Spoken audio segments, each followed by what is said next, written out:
Amém, amados irmãos. É sempre uma alegria estar com os irmãos, né? E precioso, porque eu não tenho estado muito com os irmãos aqui, mas os irmãos estão sempre nas nossas orações, né? Sabemos que enquanto estamos aqui, passamos por muitas tribulações, mas importa que por muitas tribulações nós entremos no reino de Deus. Amém. Então, essa madrugada eu estava ali, a gente fica pensando e medita, e tenho o hábito de meditar todos os dias. A gente pensa, vou pregar isso aqui, vou pregar isso, aquilo. Mas quem prega é o Senhor. Amém. E nessa madrugada, o Senhor estava me falando ao coração ali. Aí quando saí na mesa, conversar com o Almir coloca uma notícia do tacho fervendo ali na Europa, né? Ali com Israel e todas aquelas nações próximas. Temos ali a Rússia e a Ucrânia também fazendo o mundo ferver em volta disso, o mundo se concentrar ali. Então, de fato, que o Senhor nos desperte. Que o Senhor nos acorde bem cedo, né? Porque a vinda do Senhor está próxima. E a Bíblia tem para nós uma promessa de Jesus. Paulo menciona ela no capítulo 4 de 2 Timóteo. Devemos estar realmente focados no nosso coração. Jesus é digno do nosso amor. Então aqui Paulo disse assim, versos 6 e até 8, ele diz: porque já estou sendo oferecido por aspersão de sacrifício, o tempo da minha partida está próximo. 2 Timóteo 4, 6 eu li. Então a partida dele estava próxima, e vamos ver no que ele pensa aqui para deixar de notícia para o seu discípulo Timóteo. Daí ele diz assim: combati o bom combate, acabei a carreira, guardei a fé. Ele deixa esse legado e testemunho para a vida de Timóteo. Olha, eu combati o bom combate. Você combate, irmão, em oração? Combate o bom combate da fé? Um irmão um dia, ele disse assim, que muitas vezes nós caminhamos uma vida de hipocrisia. Às vezes dizemos assim: vou orar por você, irmão. Nós chegamos em casa, nunca oramos por aquele irmão.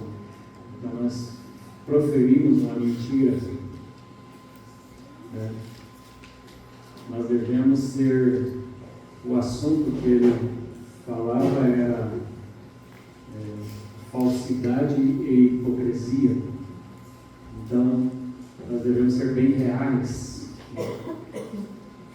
ser aquilo que falamos, porque o caráter interno tem que se externar com realidade. Então, se temos um caráter interno, nós seremos reais. Se nós, de fato, damos importância para uma vida de oração, ela será executada. Uma vida de oração contínua, porque é a maneira de nós sermos transformados. Quando nós olhamos ali para Jesus na transfiguração, o que mesmo que Jesus Cristo foi fazer naquele monte? Lucas 9 diz que ele foi orar. E diz a palavra que ele orando, transfigurou-se a aparência do seu rosto. Ele foi transfigurado. Às vezes nós queremos ser transformados pelo Senhor, mas não temos nem um pouco de intensidade na vida de oração. Combater. Epáfras, Colossenses 4,12. Este irmão era um irmão fiel e ele tinha uma vida dedicada, uma vida de combate em oração. Não era uma coisa assim, então, momentos de oração, na hora de comer, ou enfim, quando a crise vem, me lembro que eu tenho que orar. Não, irmãos, a oração é nosso pão. Estar na presença de Deus, comendo continuamente dele. Se quer ter revelação de Deus, você precisa orar. Daniel, por exemplo, tem um lastro na sua vida, que foi a vida de oração. Quando ele precisava saber os mistérios que Deus falou a Nabucodonosor, o sonho que ele teve, ele não contou, Nabucodonosor esqueceu o sonho, e ele queria que todos aqueles do palácio ali soubessem e falassem para ele o que era, mas ele também Daniel não sabia, mas o que ele fez, chamou seus colegas e foram orar. Ele contou para o rei exatamente o que o rei tinha sonhado. Uma vida de revelação depende de oração. Há mistérios que o Senhor não revela se você não buscar. Buscar-me-eis e me achareis se me buscardes de todo o vosso coração. Não é uma parte do coração, é todo. Enquanto essa intensidade não ocupar profundamente o nosso coração, então não encontramos. 4,12 diz assim: saúda-vos, Epáfras, que é dos vossos, servo de Cristo. Servo de Cristo. Irmão, essa palavra servo de Cristo é uma grande honra diante de Deus. Quantos aqui são servos de Cristo? Amém. Tem que ser servo em realidade. O servo de Cristo não escolhe o que fazer, ele faz o que o seu Senhor manda ele fazer. E Jesus deu um mandamento: amai-vos uns aos outros. Você tem escolha de não amar, você pode escolher o irmão que você deve amar ou não? Não. Não pode escolher. Por isso nós devemos nos nutrir do Senhor para amar. Combatendo sempre por vós em orações, para que vos conserveis firmes, perfeitos e consumados em toda a vontade de Deus. Um servo do Senhor, que já partiu, e conhecido dos irmãos, Aniceto Mário Franco, ele disse: a oração é o nosso caráter. A oração era o caráter de Epáfras. A oração mostrava que Jesus tinha um caráter determinado. Ele podia trabalhar o dia inteiro e depois ele subia ao monte para orar. Mas será que era só para orar? Era um encontro com o Senhor, com o Pai. Era uma comunhão intensa. Quando a gente é bem jovem, a gente quer sempre estar em encontros, Quer encontrar um amigo, quer encontrar uma pessoa, quer encontrar ele para ir na pizzaria, quer isso aqui. E os jovens fazem aqueles movimentos. Senhor, quando o coração é pego, a gente quer se encontrar sempre com o Senhor. Amém. Como dizia, acho que Madame Bouillon falava, Será que na próxima esquina eu vou me encontrar com o Senhor vindo? Então, vocês vão ver a razão de estar falando isso. Voltemos lá para Timóteo, 2 Timóteo 4. Então, combati o bom combate, acabei a carreira. Pode ser que você tenha uma carreira de oração a vida toda, e você vai combater. Pode ser que você seja enviado para o campo de batalha, então você vai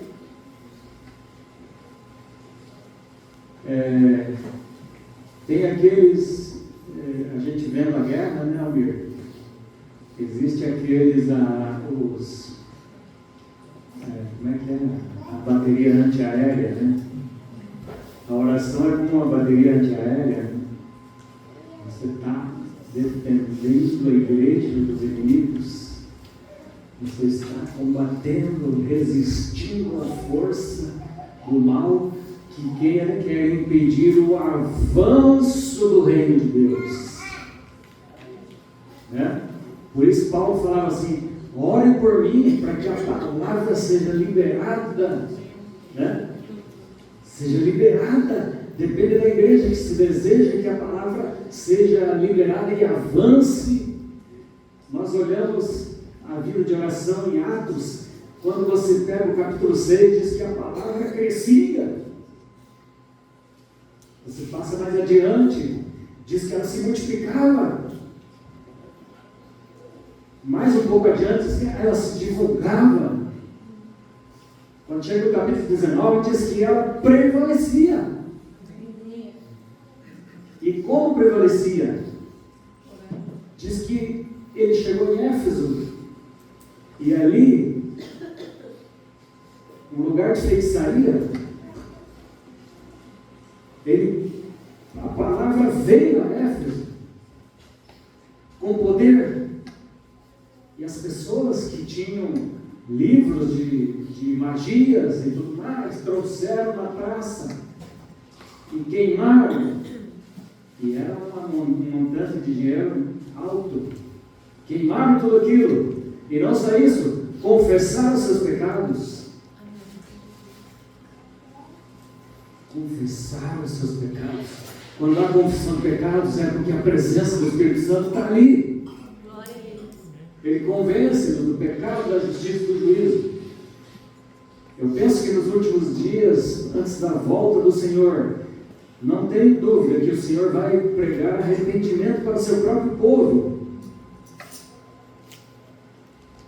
Foi assim na primeira vinda. João Batista foi aquele que preparou o caminho, anunciando arrependimento. O povo de Deus está começando a pecar.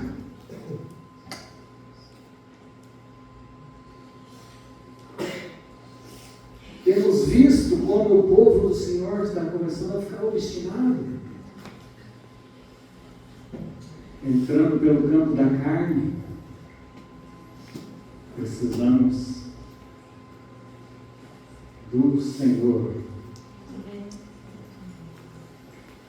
Acabei a carreira, temos que acabar, não podemos ficar no meio.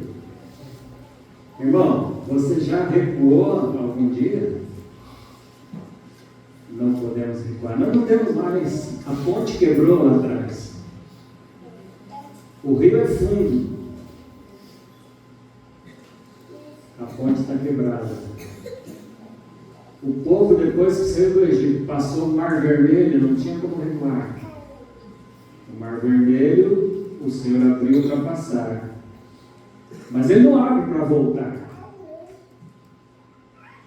Não dá para voltar.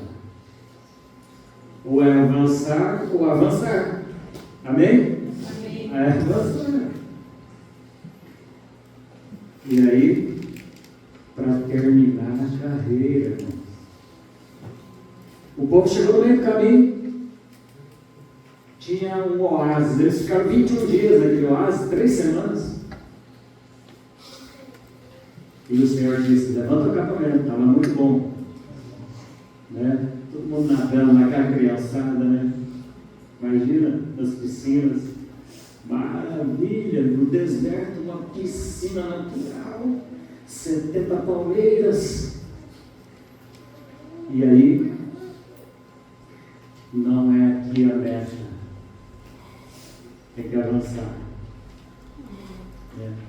Tem até um cântico, né? Ainda é longe, cara, não fica aí. Tem que avançar. O povo de Deus tem que avançar mais intensamente.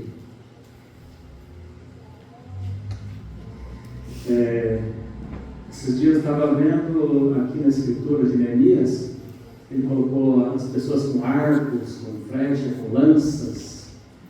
Tudo isso são armas que são utilizadas numa batalha, assim, num risco de aproximação do inimigo, você usa a flecha. Se o inimigo chega muito perto, então você tem a lança. Mas se ele chega corpo a corpo, então você tem a espada.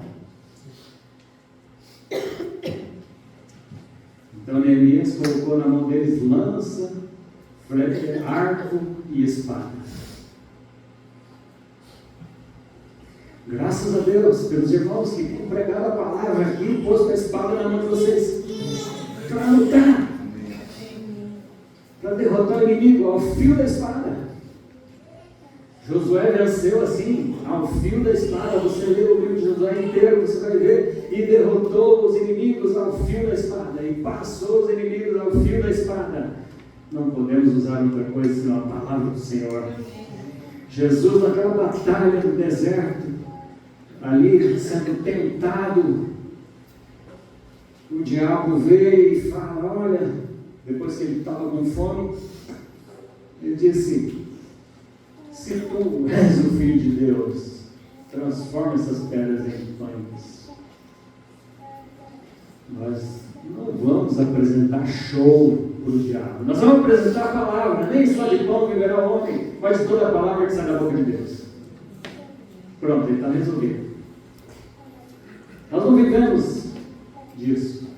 Nós vivemos da palavra que sai dele, da boca dele.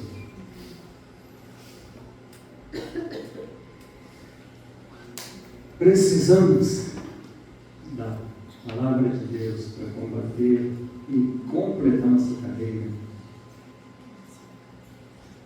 E está dizendo aqui, guardei a fé, nossa fé em Cristo e na sua palavra. Guardei a fé. E agora? Quero chegar nesse versículo 8. Então, depois de tudo isso, você fez tudo isso porque você ama a volta do Senhor. Amém? Então, vai dizer aqui, ó, desde agora a coroa da justiça me está guardada, a qual o Senhor, justo juiz, me dará naquele dia, e não somente a mim, mas também a todos os que amarem a sua vinda. Essa é a promessa. Os que amam a vinda do Senhor não retrocedem, eles são contínuos. E eles fazem algo, né, que os Tessalonicenses fizeram. Eles, na primeira carta, diz que eles, no verso 9 e 10, diz, porque eles mesmos anunciam de nós qual a entrada que tivemos para convosco, e como dos ídolos vos convertestes a Deus. Graças a Deus nos convertemos dos ídolos já? Amém. Amém. Glória a Deus, não deixa o ídolo entrar no coração. E sabe que tem um ídolo muito grande dentro de nós, do nosso eu. Precisamos nos converter do eu. Do eu para Cristo. Não mais eu, mas Cristo. Esse aí é bem chave para a nossa vida. Então, os ídolos os convertesses a Deus para servir o Deus vivo e verdadeiro. Até quando? Até a sua vinda. até que Ele venha. Fazer isso com amor. Porque eles faziam isso com amor. Veja a virtude desta igreja. Voltando um pouco aqui no versículo 3. Diz assim: lembrando sem cessar da obra da vossa fé. Amém? Paulo menciona uma obra de fé aqui, logo no versículo 8, diz assim: porque por vós soou a palavra do Senhor, não somente na Macedônia e Acaia, mas também em todos os lugares a vossa fé para com Deus se espalhou, de tal maneira que dela não temos necessidade de falar coisa alguma. Amém? Glória a Deus. O crente não é um agente secreto.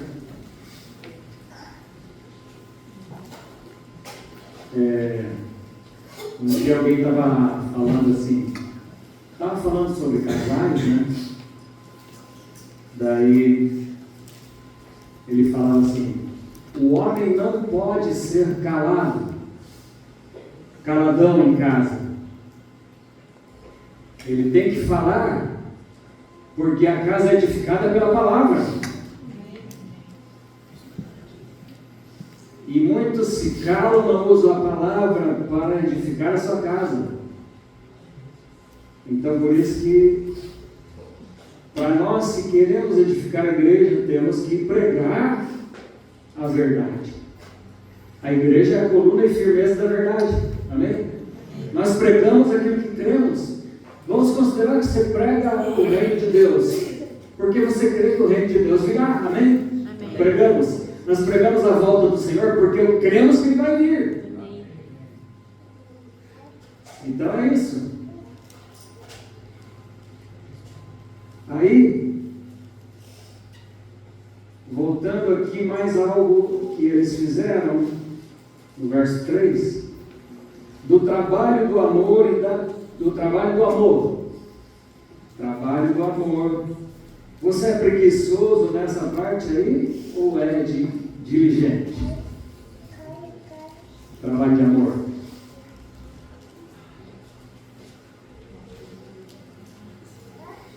É necessário colocar mais diligência no trabalho de amor. Mais diligência. Amor gera trabalho. Assim como a misericórdia também gera trabalho em relação a pessoas que sofrem. A pessoa está sofrendo.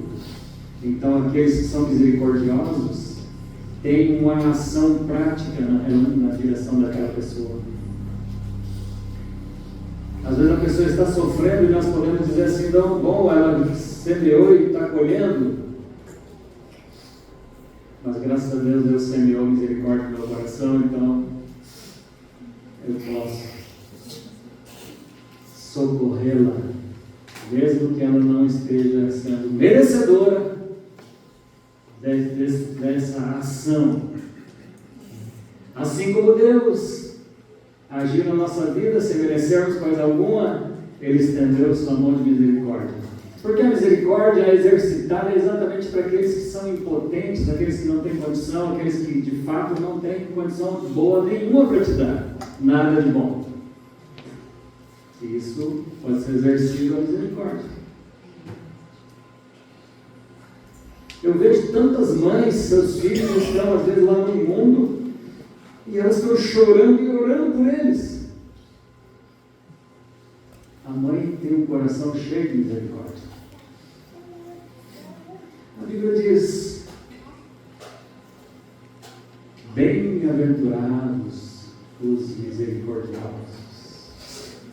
porque um dia eles alcançarão misericórdia. Eu sei que quando eu chegar no dia do Senhor, vai ser a prova dos 9. Eu vou olhar para Ele e vou ver que vai estar faltando muita coisa em mim.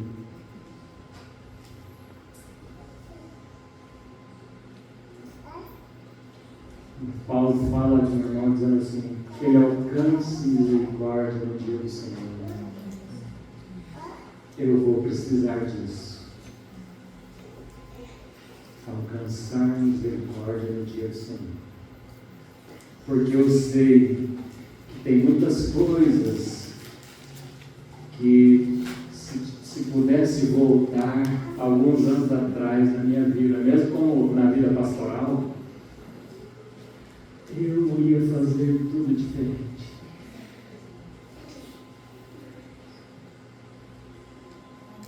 E só a misericórdia pode cobrir esse tanto que eu não consegui fazer.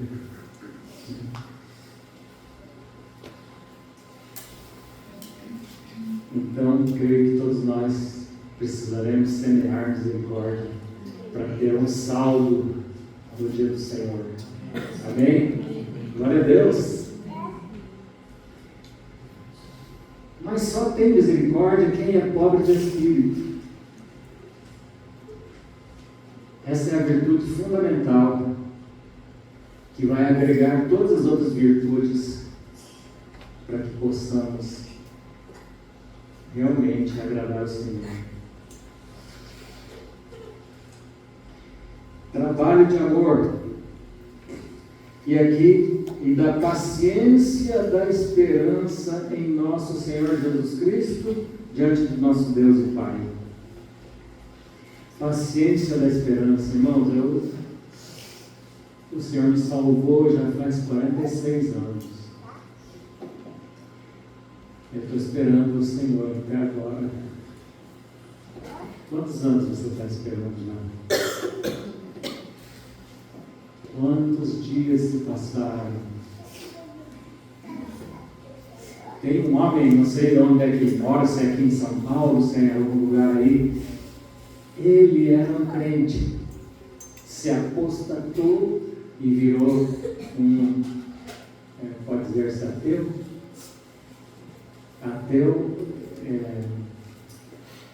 Ou um ateísta, porque já creu em Jesus e se tornou, negou, então é um ateísta, talvez não seja um ateu, né? Porque ele já sabe da existência de Deus, né? Ele escreveu um livro dizendo por que Jesus mentiu sobre a sua vinda. Paciência da esperança. Jesus virá de fato. Nós precisamos de paciência. O Senhor está provando a paciência, está formando. Você sabe que a paciência, ela é algo da força, da glória de Deus? Colossenses fala isso. É a força da glória do Senhor, é a paciência. Deus se conteve em não destruir a nós, porque Ele tem uma força total na sua glória, que é a paciência. Ele diz, ele suportou os pecados nossos debaixo da sua paciência. Então, quando nós temos a força da glória de Deus, nós temos paciência.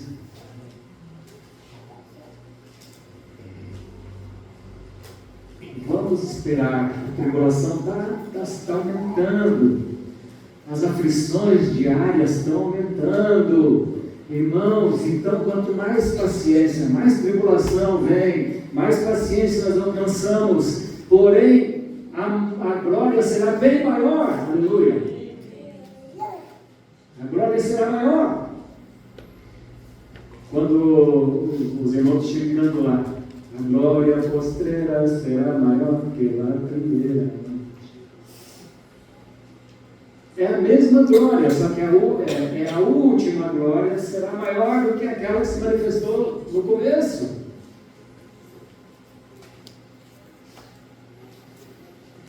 Jesus virá. Amém. Aleluia.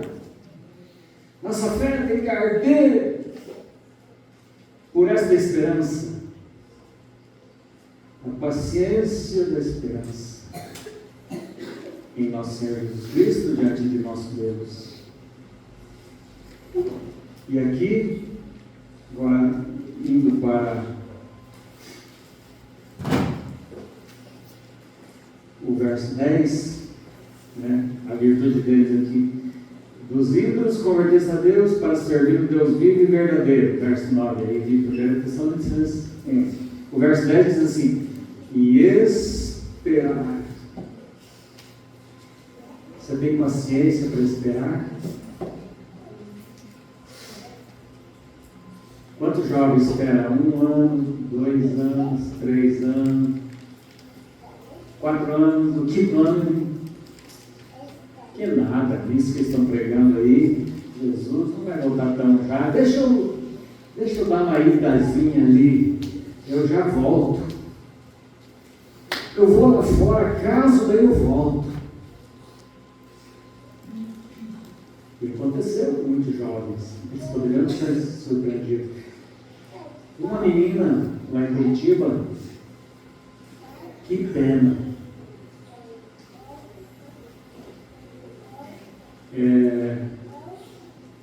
Eu ia viajar, mas era aniversário dela, então eu deixei um dinheiro para eles comprar um bolo, um buquê de flor, levar para essa moça. Era muito querida, uma menina pobre. A mãe dela catava papel na rua para sustentar a família. A mãe dela não, a avó dela. Ah, meu Deus. Ela pegou, foi no aniversário com alguns rapazes e ela estava feliz naquele dia com esses rapazes. Eram, parece que 3 amigos do mundo, e daí puseram ela no carro quando saíram do aniversário para voltar para casa. Veio uma tempestade e encheu aquele rio que passa ali no determinado bairro de Curitiba, encheu o rio. E quando eles tentaram passar pela ponte, o carro foi arrastado para dentro do rio. E todos aqueles jovens pularam do carro e ela foi sozinha dentro do carro. E o carro foi arrastado por 2 quilômetros lá fora. Depois encontraram o corpo dela ali a 2 quilômetros. Tinha mais outra menina junto, que foi encontrada 20 quilômetros depois, um mês e pouco depois, já estava toda decomposta. E essa irmã foi encontrada ali mais próximo, 2 quilômetros. Algo assim que chocou nosso coração. Nós não sabemos o momento, né, que possa vir uma avalanche dessa sobre nós. Precisamos estar pronto todo momento. Por isso que diz ali: os que amarem a vinda do Senhor terão uma promessa, uma coroa. Se nós vivermos amando a volta do Senhor, nós vamos focar no céu, não na terra. Então, esperar dos céus a seu Filho, a quem ressuscitou dos mortos, a saber, Jesus, que nos livra da ira futura. O Senhor nos livra da ira futura. Estamos caminhando para esse fim. E precisamos, irmãos, ser... Qual é o mais importante agora nesse tempo? Depois da conversão é a santificação. O crente, ele não é justo, ele é justificado. Justo é o Senhor, que nos justifica. Ele não é santo, ele é santificado. E ele não tem glória, ele será glorificado. O Senhor é a nossa glória, que nos glorifica. O Senhor é santo, que nos santifica. O Senhor é justo, que nos justifica. Graças a Deus, os méritos são todos dele. Glória e honra pertencem ao Senhor Jesus Cristo. Ele proveu uma salvação tão grande e diz que nós devemos valorizar essa tão grande salvação, não negligenciar ela, porque de fato ela é tão grande, e quando você ver, se deparar com ela, você vai, eu creio que, eu sempre falo isso, que o arrependimento maior não é agora, vai ser quando a gente enxergar ele. Chegar. Deus, como é grande, como é imenso. Aí vamos chorar ou rir? Talvez chorar. Por que eu não glorifiquei mais esse Senhor tão maravilhoso? O Senhor é maravilhoso. Quando o Senhor se apresenta lá, Isaías profetizando acerca dele, diz: ele é maravilhoso. Conselheiro, Deus forte, Pai da eternidade, Príncipe da paz. Só um rei resolveu a guerra com paz. Como?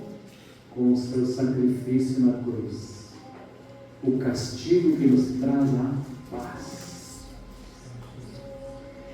Quem vai lutar com alguém que já está morto? Por isso que a morte do nosso ego vence. Jesus venceu o diabo na sua morte. Jesus venceu a morte na morte.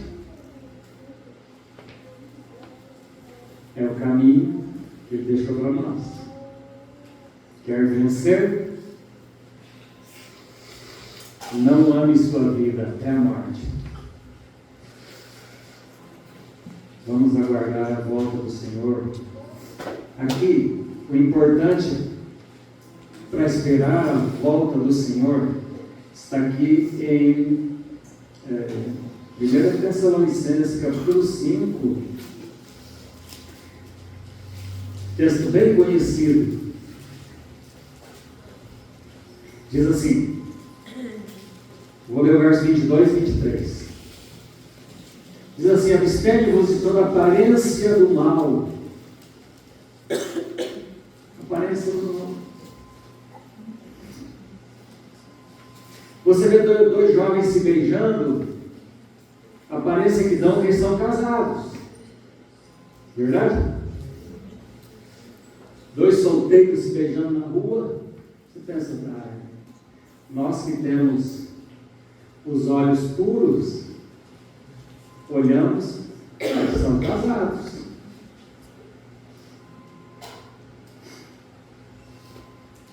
Mas não são. Então diz aqui: abstende-vos de toda aparência do mal. Daí diz, verso 23: e o mesmo Deus de paz vos santifique em tudo, todo o vosso espírito e alma e corpo sejam plenamente conservados e irrepreensíveis para a vinda de nosso Senhor Jesus Cristo. Há um tesouro que Jesus vem buscar. E esse tesouro dele tem que ser santificado. Só o homem é composto de espírito, alma e corpo. Mas veja aqui, livrando-se da aparência do mal. Vamos ver Êxodo capítulo 2.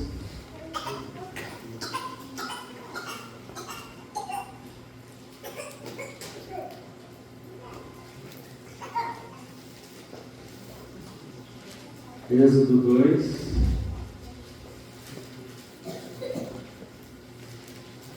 O verso 15, até vamos lendo do 15 em diante. Diz assim: Ouvindo, pois, Faraó este caso, qual caso? Moisés matou um egípcio e sepultou ele na areia. Aí diz, o Faraó soube. Daí procurou matar a Moisés, mas Moisés fugiu de diante da face do Faraó e habitou na terra de Midian. E assentou-se junto a um poço.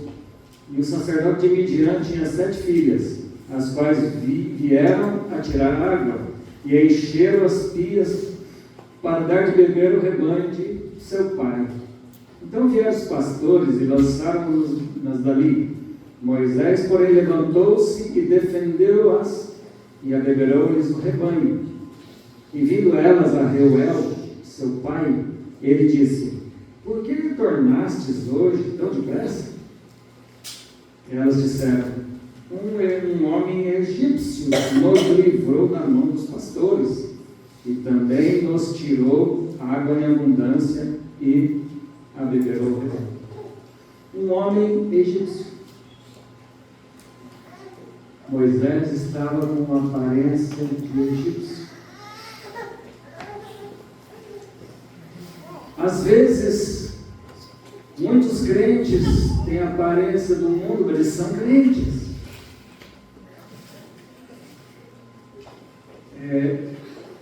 Ele tem a natureza de crente, recebeu a natureza divina, mas por conviver muito com amizades no mundo, naquele contexto social, ele começa a adquirir um pouco da imagem, da aparência. Ou ele vem do mundo, ele se lameou demais no mundo, e ele vem, mas não se desfaz daquela aparência, ele ainda conserva. E daí as pessoas do mundo dizem: ele é igual a nós, ele parece com a gente. Ele precisa ter uma mudança, uma transformação. Moisés precisou 40 anos para tirar essa aparência de egípcio.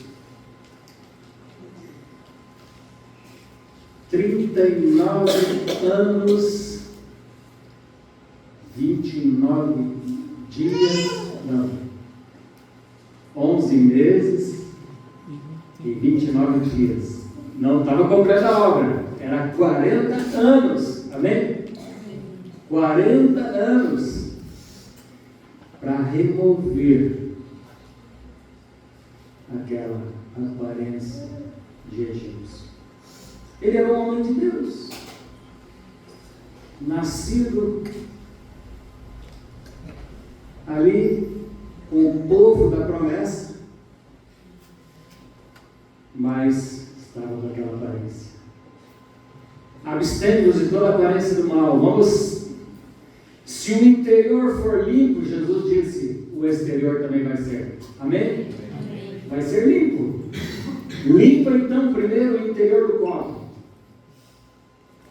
para que o exterior fique limpo.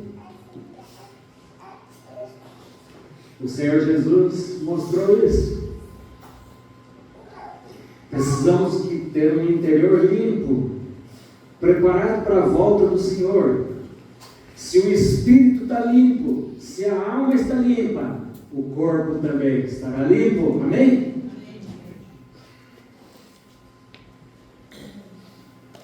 Mas se o interior não estiver limpo, o exterior também não vai estar. E Deus fez esse trabalho em Moisés em 40 anos, porque tinha uma obra com ele. Enquanto o Senhor vê um vestígio da velha geração, do velho homem, ele não poderá amansar e usar um vaso. Em 2 Timóteo fala isso, sobre o vaso, né? Na casa de Deus há vasos, muitos vasos. Há vasos de honra e outros para desonra. Longe de nós ser um vaso de desonra, que causa escândalos e realmente mostre algo que não seja Cristo. Amém? Glória ao Senhor. Então, santificar espírito, alma e corpo. Esse é o trabalho de santificação do Espírito Santo. O Senhor fala aqui pessoalmente, né? Paulo está falando pessoalmente para cada indivíduo. E daí Efésios também, você vai ver que esse trabalhar que Deus está fazendo é para realmente ter uma igreja gloriosa. Então, se cada um for unido no mesmo propósito de ser santo, vai cooperar com a edificação da igreja, santificar-se. Mas não é você que se santifica. A Bíblia fala ali: e o mesmo Deus de paz vos santifique. Então, se você entrega-se, Ele santifica. Ele vai santificar. Porque onde Ele possui é santo. Quando Moisés estava lá, foi ver a sarça, se aproximou demais de Deus, ele falou: tira a sandália dos teus pés, porque o lugar que você está é santo. É santo por quê? Porque Deus está ali. Quando Deus habita plenamente em nós, de fato vamos ser santos, espírito, alma e corpo. Ele tem que habitar no espírito, na alma e no corpo. Amém? É completa a santificação. Aí sim estamos prontos para a volta do Senhor. Então Efésios 5 diz assim, Efésios 5 diz o seguinte, verso 26: para santificar, Jesus se entregou pela igreja para a santificar, purificando-a com a lavagem da água, como? Pela palavra. Então, primeiro, quer ser santificado, Deus usa um instrumento, a palavra. Amém? É a palavra que Ele envia para santificar. Você quer ser purificado? A palavra. Quer ser lavado? A água da palavra. Aí você é lavado. Quantos aqui casaram e não tomaram banho para ir para o casamento? Ninguém levantou a mão. Então, todo mundo tomou banho, não é? Imagina você chegar fedendo na vinda do Senhor. O Senhor veio, eu estou sentindo um cheiro de morte em você. Você está fedendo um pecado. Não. Estamos lavados. Lavado, santificado, purificado. Pureza. Nessa vozinha. Sim, nesse sangue lavado. Mas... Sim, todos os dias lembremos que o mérito da nossa lavagem é Cristo crucificado. O sangue, se neste sangue lavado, mais alto que deve ser. E ainda a ação da palavra. Tinha um altar de bronze e lá o sangue era derramado. Mas depois de ser santificado ali, pelo sangue, tinha a bacia de bronze, onde era a bacia da purificação e da lavagem. Então se lavava para entrar no santuário. É interessante que na África existia um povo lá, que eu acho que, não sei se é um irmão que fala, se é o Dietrich Brandbosch, não sei pronunciar o nome dele, é um alemão. diz que os irmãos fazem a ceia uma vez por ano. Mas por quê? Eles levam praticamente 3 a 4 meses visitando cada um para ver se vai estar pronto para participar daquela ceia. Para levar os irmãos a uma santificação, a uma purificação, a uma lavagem. Eles vão em cada um. Por isso o período mais longo da ceia. Mas como nós esperamos a volta do Senhor não para daqui a um ano, você espera para quantos? Daqui o dia seguinte, ou no máximo 7 dias, né? Nós nos reunimos cada semana. Então, purificando com a lavagem da água, para, verso 27, para apresentar a si mesmo igreja gloriosa, sem mácula, nem ruga, nem coisa semelhante, mas santa e irrepreensível. Então o Senhor quer tirar a mácula, quer tirar a ruga, ou qualquer outra coisa semelhante. O velho homem apresenta rugas, mas o novo não. Ele se renova de dia em dia. Então o Senhor quer projetar mais o novo homem. O novo homem. Ele que se renova. Ele fica mais jovem, mais vivo. À medida que vai passando os anos, você pode ir envelhecendo no corpo. O exterior se corrompe, mas o interior se renova de dia em dia. Então cada vez você vai ficando mais velho. Se você pegar um homem piedoso, você vai ver o quanto de novidade de vida que ele tem.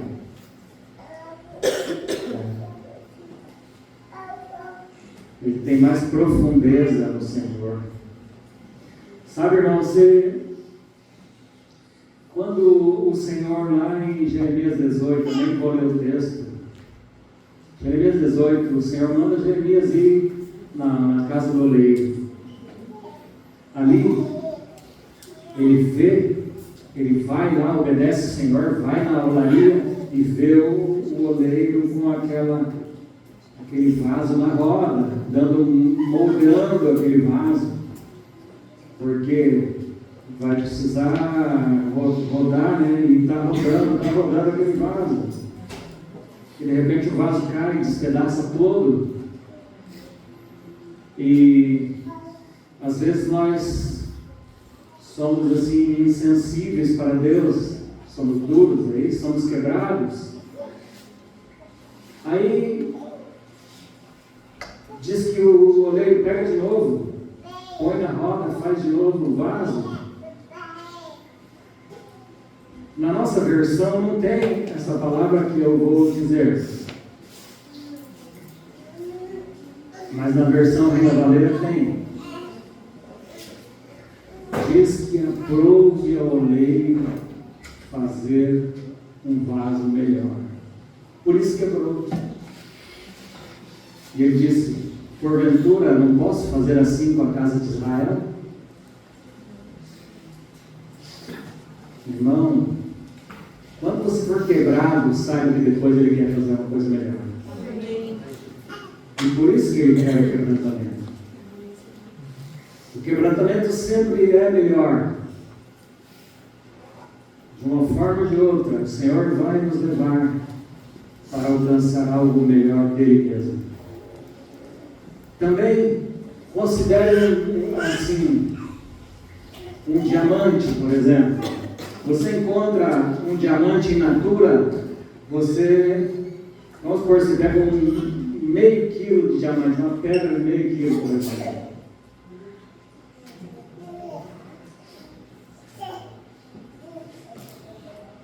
Essa pedra de meio quilo vai se tornar uma pedra de 100 gramas.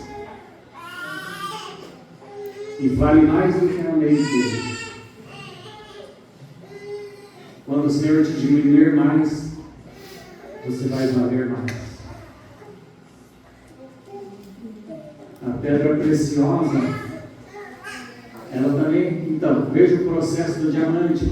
O processo de lapidação é o processo de diminuição. João Batista entendia sobre isso, ele disse que é necessário que ele cresça e eu diminua. Então o valor de João Batista se tornou maior, porque ele engrandeceu o seu Senhor. Porque aos olhos dos homens, podemos ver uma pessoa com tanta performance, pensamos, esse cara aí, né, está no YouTube, cara de grande valor, tremendo e tal, mas tem um que está lá escondido, como um diamante, lá, sei lá, na África, na Ásia, em algum lugar, numa caverna por aí, mas é um homem de Deus, é uma pessoa desconhecida, mas ela é uma pessoa realmente que aos olhos de Deus é conhecida. Ele tem mais valor do que aquele que está sendo aclamado. Ai de vós, quando todos louvarem a você.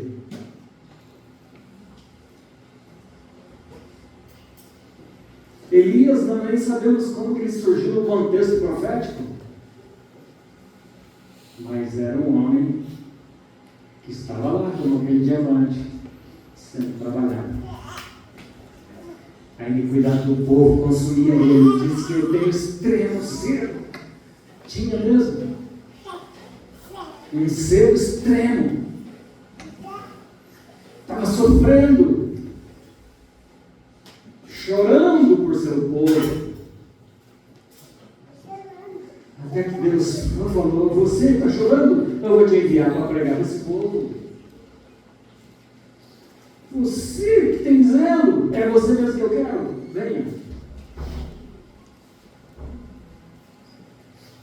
Mas tem irmãos que estão nem ali, ó. Diz que o Alicerce sempre estava chorando diante do povo e contando o quanto realmente o Senhor ele estava sendo ali vituperado. E um companheiro disse dele assim: eu não sei porque o Alicerce sofre tanto. Não sei porque ele sofre tanto. Irmão, se a gente não ama o outro, nós não vamos saber o que faz ele sofrer.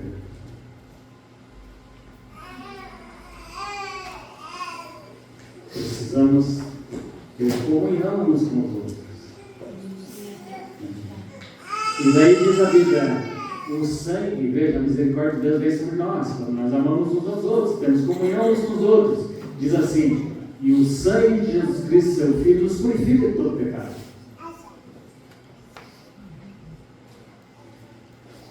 Nós somos agraciados pela purificação do Senhor.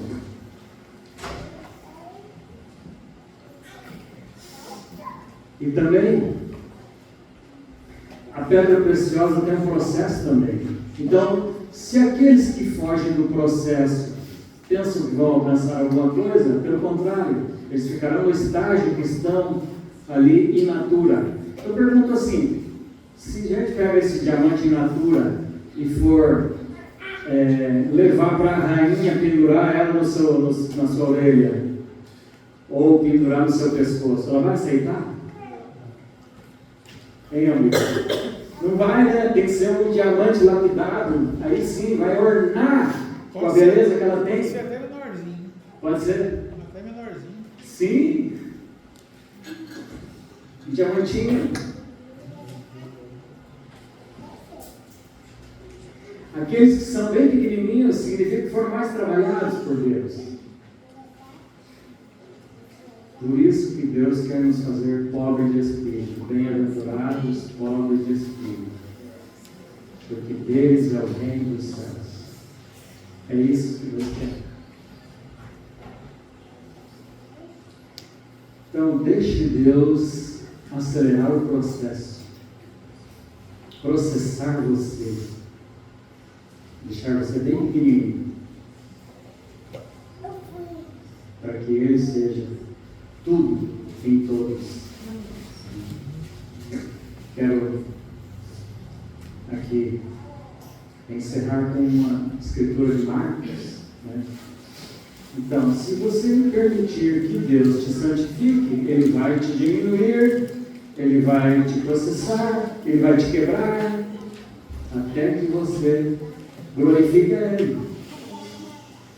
Então, agora, Marcos, o Senhor Jesus está falando para a gente estar preparado, pronto. Capítulo 13 de Marcos. Olha o que diz no verso 32.